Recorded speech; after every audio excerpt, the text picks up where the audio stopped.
एक छोटे से जर्मन टाउन की रात इमेजिन करो।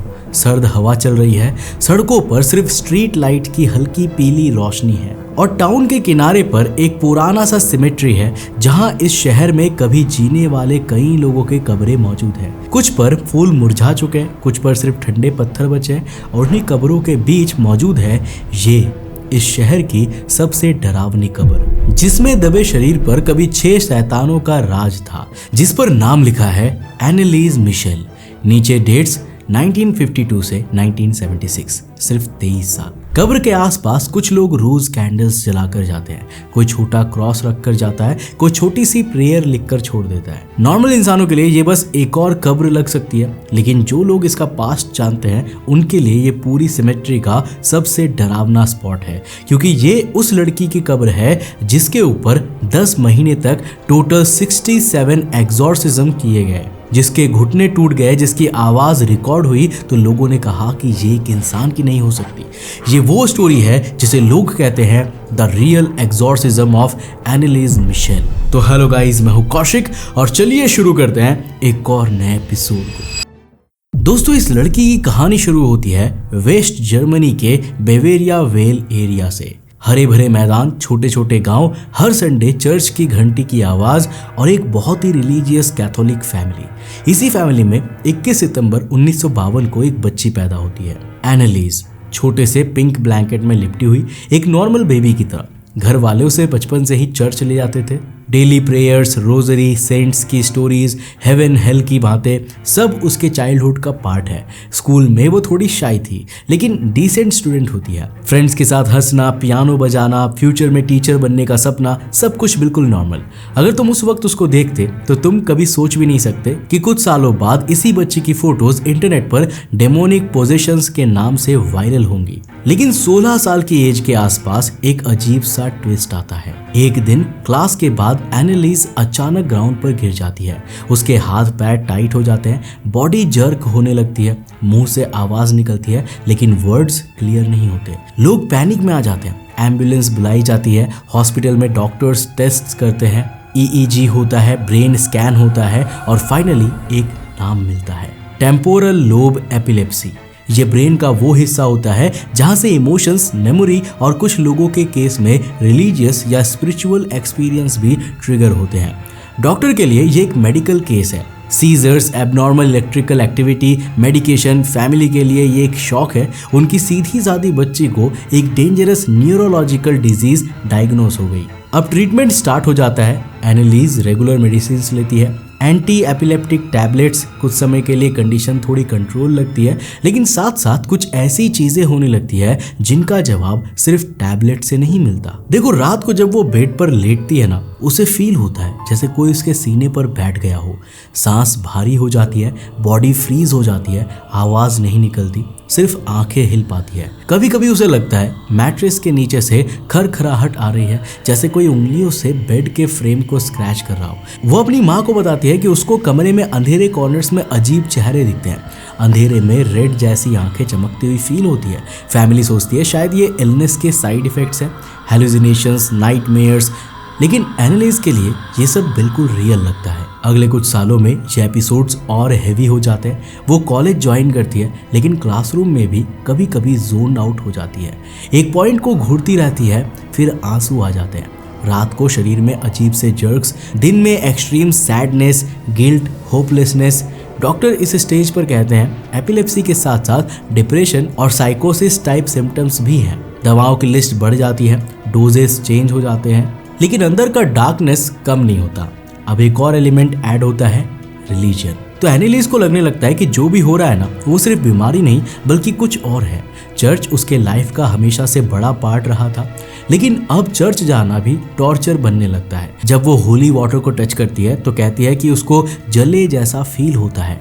क्रॉस या जीसस की स्टैचू के सामने खड़ी होती है तो उसको अंदर से अजीब सा गुस्सा और नफरत फील होने लगता है, जिससे वो खुद ही डर जाती है। चर्च की फ्लोर पर कदम रखते ही कभी उसके पैर हैवी हो जाते हैं, कभी वो कहती है कि किसी इनविजिबल फोर्स ने उसको पीछे खींच लिया है। ध्यान देने वाली बात यह है कि ये सब एक ऐसी फैमिली में हो रहा है जहां बचपन से ही हर चीज को गॉड, एंजल्स और डीमंस के फ्रेम से देखा जाता है। तो ऑब्वियस है जैसे जैसे मेडिकल आंसर्स फेल हो रहे होते हैं उनका दिमाग एक दूसरी डायरेक्शन में जाने लगता है। क्या ये पोजीशन हो सकता है? रात के वक्त सिचुएशन और क्रीपी हो जाती है। एनालिस के रूम से loud thirds, scratching noises, choking जैसी आवाज और कभी कभी अजीब गटरल ग्राउल्स सुनाई देती है। कभी वो अपने बेड से नीचे आकर फ्लोर पर घुटनों के बल बैठी मिलती है। बाइबल फाड़ा हुआ होता है, पेजेस टीयर किए गए होते हैं। कभी शीशा देखकर वो चिल्लाने लगती है कि उसको अपना चेहरा नहीं किसी और का चेहरा दिख रहा है। वो क्लेम करती है कि उसको आवाजें सुनाई देती है जो उसको गाली देती है। कहती है कि वो अपराधी है और वो हेल में जाएगी। अब यहाँ से एक और डेंजरस लेयर स्टार्ट होती है। हेल्पलेसनेस। 5 साल से ज़्यादा टेस्ट्स, टैबलेट्स, डॉक्टर्स सब ट्राई कर चुके हैं, पर फिर भी अटैक्स, हेलुसिनेशंस, फियर सब बढ़ता ही जा रहा होता है। डॉक्टर्स कहते हैं डोज बढ़ाओ, मेडिसिन चेंज करो। फैमिली कहता है कि ये सब डेमोनिक एक्टिविटी लग रही है। एनालिस खुद बीच में फंस जाती है। एक तरफ साइंस, दूसरी तरफ फेथ, और दोनों ही उसको कंप्लीट रिलीफ नहीं दे पा रहे हैं। इसी दौरान एक लोकल प्राइस्ट की एंट्री होती है, फादर अर्नस्ट ऑल्ट। उसको रिपोर्ट्स मिलती है कि एक यंग गर्ल है जो इतने दिनों से ट्रीटमेंट के बावजूद नॉर्मल नहीं हो पा रही है, चर्च टॉलरेट नहीं कर पा रही है और कहती है कि उसके घर में शैतान घूमता है। फादर ऑल्ट उससे मिलने आते हैं। वो देखते हैं कि एनालिस एक साइड से बहुत ज़्यादा रिलीजियस और गिल्ट ड्रिवन है। वो अपने आप को पापी फील करती है, छोटी छोटी बात पर एक्सट्रीम गिल्ट में चली जाती है, और दूसरी साइड से उसको स्ट्रेंज एक्सपीरियंसेस हो रहे हैं। फादर ऑल्ट को ये एक सिंपल एपिलेप्सी केस नहीं लगता। वो अपने चर्च के सबसे बड़े पादरी, जिसे बिशॉप कहा जाता है, उनको लेटर्स लिखते हैं कि इस केस में एग्जॉर्सिज्म कंसीडर करना चाहिए। एग्जॉर्सिज्म यानी कि झाड़ फूक। पर कैथोलिक चर्च के रूल्स के हिसाब से एग्जॉर्सिज्म अप्रूव करना बहुत स्ट्रिक्ट प्रोसेस होता है। पहले कंफर्म करना पड़ता है कि मेडिकल एक्सप्लेनेशन फेल हो चुकी है, फिर साइंस चेक होते हैं, होली ऑब्जेक्ट से नफरत, unknown languages, supernatural strength, future events का knowledge etcetera. Bishop Josef Stangl initially cautious रहते हैं, लेकिन जैसे जैसे फैमिली, प्रीस्ट और नोट्स का प्रेशर बढ़ता है, 1975 में फाइनली परमिशन मिल जाती है। एनालिस के नाम पर एक मेजर एग्जॉर्सिज्म अलाउ हो जाता है और ये रिस्पॉन्सिबिलिटी फादर ऑल्ट और एक और प्रीस्ट फादर अर्नोल्ड रेंज को मिलती है। अब स्टोरी एक घर के एक छोटे से कमरे में शिफ्ट हो जाती है सितंबर 1975 से। हर वीक 1 या 2 बार, कभी कभी 3-4 घंटे तक उस कमरे में एक ही रिचुअल रिपीट होता है। टेबल पर cross, Bible, holy water, corner में एक टेप रिकॉर्डर चालू ताकि जो भी हो रहा है वो रिकॉर्ड हो सके। प्रीस्ट्स लैटिन भाषा में प्रेयर्स पढ़ते हैं, स्पेशल रिचुअल फॉलो करते हैं। एनालिस उन सेशंस के दौरान कभी नॉर्मल से ज़्यादा वीक लगती है, कभी इतना वायलेंट हो जाती है कि उसे पकड़ कर रखना पड़ता है। कभी वो चिल्लाती है, कभी ग्राउल करती है, कभी किसी और आवाज़ में बोलती है। रिकॉर्डिंग्स में लोगों को एक ही लड़की में मल्टीपल वॉइसेस सुनाई देते हैं, कभी डीप मेल फुल रेज, कभी हाई पिच्ड मॉकिंग, कभी नॉर्मल रोती हुई एनालिस। एग्जॉर्सिज्म के बीच बीच में जैसे जैसे प्रीस्ट्स डीमंस को चैलेंज करते हैं, एनालिस एलिजिडली बताती है कि उसके अंदर कुछ अलग अलग एंटिटीज रिसाइड कर रही हैं। कुछ टेप्स में वॉइसेस अपने आप को लूसीफर, जूडास, नेरो, केन, हिटलर और एक पुराने करप्ट प्रीस्ट फ्लिशमैन बोलकर इंट्रोड्यूस करते हैं। वो एक दूसरे से आर्ग्यू भी करते हैं, एक्यूज करते हैं, चिल्लाते हैं। तुम अगर ये टेप्स बिना कॉन्टेक्स्ट के सुनो तो शायद तुम्हें लगे ये कोई हॉरर मूवी का साउंड डिजाइन है, लेकिन ये रियल लाइफ रिकॉर्डिंग्स है जो बाद में कोर्ट में एविडेंस के रूप में सबमिट होती है। अब जितना स्पिरिचुअल बैटलफील्ड कमरे के अंदर हो रहा होता है, उतना ही एनालिस का फिजिकल बॉडी टूट रहा होता है। एग्जॉर्सिज्म रिचुअल में बार बार घुटने टेकना, क्रॉस के सामने नील करना, फ्लोर पर झुककर प्रे करना, ये सब उसकी ऑलरेडी वीक बॉडी के लिए टॉर्चर बन जाता है। इतनी ज़्यादा बार वो घुटनों पर गिरती है कि रिपोर्ट्स के मुताबिक उसके नीज डैमेज हो जाते हैं, बोन्स क्रैक हो जाती है, वो खुद से चल नहीं पाती। घर वाले उसे लिफ्ट करके ले जाते हैं। कभी कभी वो जमीन पर क्रॉल करते हुए मिलती है, कभी अपने हाथ से वॉल्स स्क्रैच कर रही होती है। इन सब के बीच एक और बड़ा डिसीजन लिया जाता है जो शायद इस स्टोरी का सबसे डिस्टर्बिंग पार्ट है। अब धीरे धीरे मेडिकल ट्रीटमेंट साइडलाइन हो जाती है, टैबलेट्स कम हो जाती है, डॉक्टर से मिलना कम हो जाता है, फोकस पूरा एग्जॉर्सिज्म पर, प्रेयर्स और स्पिरिचुअल फाइट पर आ जाता है। एनालिस खाना पीना भी छोड़ने लगती है। वो कहती है कि कुछ आवाजें उसे खाने नहीं देती, कभी कहती है कि अगर वो खाएगी तो वो गॉड के खिलाफ जाएगी। फैमिली और प्रीस्ट्स इसको कभी डीमंस की ट्रिक, कभी सफरिंग फॉर अदर्स की हॉली चीज के रूप में देखते हैं, लेकिन एक यंग बॉडी के लिए ये स्लो पॉइजन होता है। हर दिन के साथ साथ उसका वेट गिरता जाता है, मसल्स गिरते जाते हैं, इम्यूनिटी टूट जाती है। अब तुम एक सीन इमेजिन करो, एक छोटा सा जर्मन बेडरूम, खिड़की के बाहर सर्द रात, अंदर एक वीक सी लड़की बेड पर लेटकर सीलिंग को देख रही है। उसके गाल अंदर धसे हुए हैं, आंखों के नीचे गहरे डार्क सर्कल्स, लिप्स सूखे हुए हैं। उसके पास फ्लोर पर प्रेयर्स की किताब, क्रॉस, होली वाटर की बोतल। कभी वो चिल्लाकर कहती है कि बेड के नीचे से आवाज आ रही है, कभी कहती है कि उसको जलते हुए इंसानों की स्मेल आ रही है, जबकि कमरे में कोई भी ऐसी चीज नहीं होती। कभी वो अपने ही कपड़ों को फाड़ देती है, कभी स्पाइडर या फ्लाई देखकर उसे पकड़कर खाने की कोशिश करती है। ये सब एक हॉरर फिल्म नहीं बल्कि एक मेडिकल स्पिरिचुअल ब्रेकडाउन का रियल टाइम मिक्सचर है। एग्जोर्सिज्म सेशंस चलते रहते हैं, 1, 2, 3, 67। हर सेशन में प्रेयर्स, शाउटिंग, स्क्रीमिंग, ग्रंट्स और कभी कभी थोड़ा सा काम। कभी एनालिस्ट थोड़ी देर नॉर्मल बोलती है, कहती है कि वो थक चुकी है, वो और फाइट नहीं कर सकती। कभी वो कहती है कि डीमंस उसको टॉर्चर कर रहे हैं, उसे हेल में ले जाने की धमकी दे रहे हैं। घर वाले उसे देखते हैं, प्रीस्ट्स उसके ऊपर क्रॉस बनाते हैं, होली वाटर छिड़कते हैं, होपिंग कि एक दिन ये सब रुक जाएगा। लेकिन साल 1976 के समर तक सिचुएशन एंड के करीब आ चुकी होती है। एनालिस का वेट लगभग 30 किलो के आसपास आ चुका होता है। वो खुद चल नहीं सकती, बहुत कम बोल पाती है, ब्रीदिंग वीक हो जाती है। फिर भी कुछ एग्जोर्सिज्म सेशंस इस स्टेज पर भी कंटिन्यू रहते हैं, क्योंकि फैमिली को लगता है कि बस अब थोड़ा सा और सब्र और ये डीमंस निकल जाएंगे। 1 जुलाई 1976 की सुबह में एनालिस फाइनली मर जाती है। ऑफिशियल ऑटोप्सी रिपोर्ट के हिसाब से कॉज ऑफ डेथ क्लियर लिखा होता है, मेल न्यूट्रिशन एंड डिहाइड्रेशन, यानी भूख और पानी की कमी। उसका बॉडी इतना कमजोर हो चुका था कि वो बेसिक इन्फेक्शंस को हैंडल नहीं कर पाया। साइंटिफिक लैंग्वेज में ये एक प्रिवेंटेबल डेथ थी। अगर वक्त पर हॉस्पिटल एडमिट किया जाता, न्यूट्रिशन और फ्लूइड्स दिए जाते, तो चांसेस हाई थे कि वो बची रह सकती। पर डरावनी बात तो यह है कि उसकी डेथ के बाद भी ये स्टोरी खत्म नहीं होती। कुछ टाइम बाद एक नन क्लेम करती है कि उसने ड्रीम में एनालिस को देखा, और ड्रीम में एनालिस ने कहा कि उसकी बॉडी बिल्कुल सड़ी नहीं बल्कि बिल्कुल फ्रेश है। ऑलरेडी गिल्ट और क्वेश्चंस से घिरे फैमिली के लिए ये एक और हेवी सिग्नल होता है। वो अथॉरिटीज से रिक्वेस्ट करते हैं कि ग्रेव खोलकर चेक किया जाए।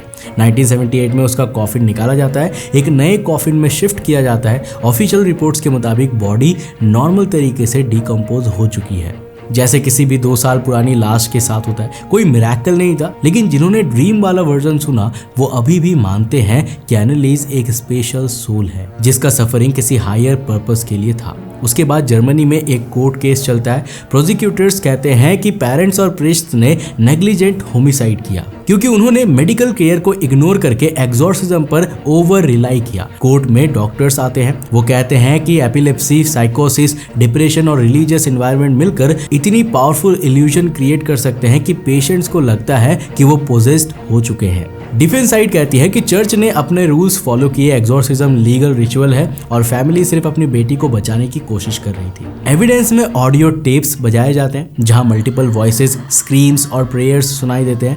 जज फाइनली सबको गिल्टी डिक्लेयर करता है, लेकिन पनिशमेंट सस्पेंडेड सेंटेंसेस और फाइन्स तक लिमिटेड रहती है। मैसेज क्लियर जाता है, अगर कोई इंसान मेडिकल कंडीशन से सफर कर रहा है तो एग्जॉर्सिज्म के साथ साथ प्रॉपर मेडिकल केयर देना जरूरी है। आज इतने सालों बाद भी एनालिस मिशेल की स्टोरी लोगों को 2 कैंप में बांट देती है। एक ग्रुप के लिए ये दुनिया का सबसे स्ट्रॉन्ग प्रूफ है कि डेमोनिक पोजीशन रियल है। वो कहते हैं कि कोई नॉर्मल पेशेंट इतनी लैंग्वेजेस में नहीं बोल सकता, इतनी अननेचुरल स्ट्रेंथ नहीं दिखा सकता और ऐसे वॉइसेस नहीं निकाल सकता जैसी उसकी टेप्स में रिकॉर्डेड है। दूसरा ग्रुप डॉक्टर्स, साइंटिस्ट, स्केप्टिक्स कहता है कि ये केस एक एक्सट्रीम कॉम्बो है rare brain illness, untreated mental health, cultural fear और रिलीजियस प्रोग्रामिंग का। उनके लिए हॉरर कोई शैतान नहीं बल्कि सिस्टम का फेलियर है। अब तुम अपने आप से एक सिंपल सवाल पूछो, अगर तुम बचपन से एक ऐसे एनवायरनमेंट में ग्रो हो जहां पर हर दूसरी बात नर्क, पाप, डेविल, पनिशमेंट के अराउंड हो और फिर तुम्हें एक ऐसी इलनेस हो जाए जिसमें तुम्हें आवाजें, चेहरे, शैडो फिगर्स दिखने लगे, तो तुम क्या सोचोगे? क्या तुम ये मेरी ब्रेन की वायरिंग का ग्लिच है सोचोगे या मेरे ऊपर कोई बुरा साया है? जिस चीज़ पर हम बिलीफ रखते हैं वही हमारे दिमाग का फिल्टर बन जाती है, और जब फिल्टर ही डार्क हो जाए तो हर सिम्टम, हर प्रॉब्लम, हर तकलीफ भी एक सुपर नेचुरल साइन लगने लगता है। अब सच क्या है ये शायद कभी किसी को परफेक्टली पता नहीं चलेगा। हो सकता है कि एनालिस के एक्सपीरियंस में कुछ ऐसा हो जो स्ट्रिक्टली साइंस से बियॉन्ड हो सकता है कि सब कुछ ब्रेन और बिलीफ के मिक्स से एक्सप्लेन हो सकता हो। लेकिन एक चीज़ क्लियर है, जो हॉरर इस केस में सबसे रियल है वो घोस्ट नहीं बल्कि नेग्लेक्ट, गिल्ट, कंफ्यूजन और अंधा विश्वास है। एक यंग लड़की जो हेल्प के लिए चिल्लाती रही लेकिन जिसे कभी पूरे तरीके से मेडिकल सेफ्टी नेट नहीं मिला। और अगर तुम ये स्टोरी रात के समय अपने कमरे की लाइट बंद करके सुन रहे हो तो एक सेकंड के लिए सोचो, कितनी बार हम अपनी रियल लाइफ के पेन को इग्नोर कर देते हैं, उसे सिर्फ बुरी नज़र, बैड लक या किसी की बद्दुआ बोलकर साइड में रख देते हैं। कभी कभी रियल डीमन हमारे दिमाग के अंदर होता है, एंजाइटी, डिप्रेशन, इलनेस, जिसको हम देख नहीं पाते, नाम नहीं दे पाते, इसलिए उसको किसी सुपरनैचुरल लेबल से कवर कर देते हैं। एनालिस की स्टोरी का असली हॉरर यही है, एक लड़की जो दिमाग, बिलीफ और सिस्टम के बीच फंस कर मर गई। वैसे आपको इसके बारे में क्या लगता है मुझे नीचे कमेंट सेक्शन में लिखकर जो बताना। अगर वीडियो पसंद आए तो इस वीडियो को लाइक करने के साथ साथ दोस्तों के साथ जरूर शेयर करना। अगर आप नए चैनल पर तो इस चैनल को सब्सक्राइब करने के साथ साथ नोटिफिकेशन बेल ऑन कर देना। और अगर आपको ये वीडियो पसंद आए ना तो मैं आपको रिकमेंड करूंगा कि आप अगली वीडियो इसे जाकर जरूर देखना, जिसमें हमने बात किया है ब्रिटेन के एक बहुत ही डरावने फॉरेस्ट, द पैम्बरी फॉरेस्ट के बारे में। जानने के लिए इस वीडियो को जाकर देखना, बहुत इंटरेस्टिंग है। मैं मिलता हूँ आपको नेक्स्ट एपिसोड के साथ, तब तक के लिए बाय, जय हिंद।